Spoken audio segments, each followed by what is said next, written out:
have a small collection of vinyl records that I've been growing for almost a decade now. There are not many here, but every once in a while I may grab a few online or at a record store. A few are even from antique malls and garage sales. So far I'm about up to 26 records, most of which are Gorillaz or Daft Punk. Recently, however, I stumbled upon the artist Rondo Veneziano and his album La Serenissima. I'm not sure if I'm pronouncing that correctly, so excuse me if I'm not. I immediately fell in love with this album, and I saw I could get it on Discogs for near mint for like $7. But unfortunately, the store selling it has a minimum purchase limit of 15. So I looked through their offerings and picked two more that I thought might be interesting and brought it up to about $15. One of them being this one here, Conquest of the Stars by Space Project, a Canadian disco group from the 70s. Hello everyone, and welcome back to a new video here on the channel. My name is Patrick, also known as Necatus, and today we'll be recording some retro sounding key and pad sounds from my Micro Freak that I designed inspired by some classic disco.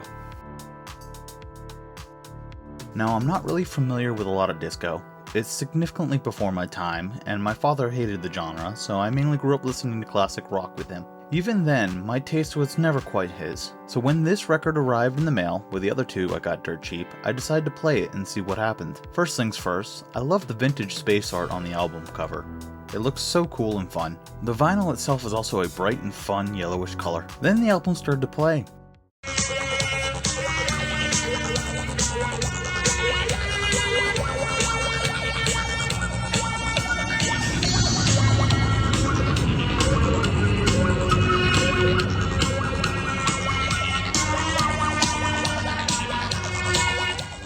One of the first things I noticed about this album, besides all the strings of course, is that the album is full of these wow synths and cat-like meow synths. Thought it would be fun to recreate some of these sounds based off these synths, as well as some key-like sounds, and make a VST for you all to play with. To do this, I recorded my Micro Freak with some patches I made imitating that style. I didn't want to just recreate the sounds of this album though, but to make something a bit more modern that still references this and feels at home within this genre of music.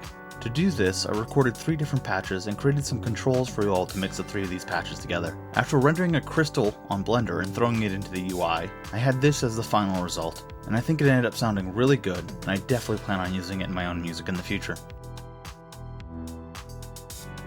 I've included a link in the bio of this video to a decent sampler library I've made on Gumroad using this instrument. If making anything cool with this, please feel free to share with me, I would love to hear. I hope you all get as much enjoyment from this as I have, and I hope to see you next time. Best, Patrick.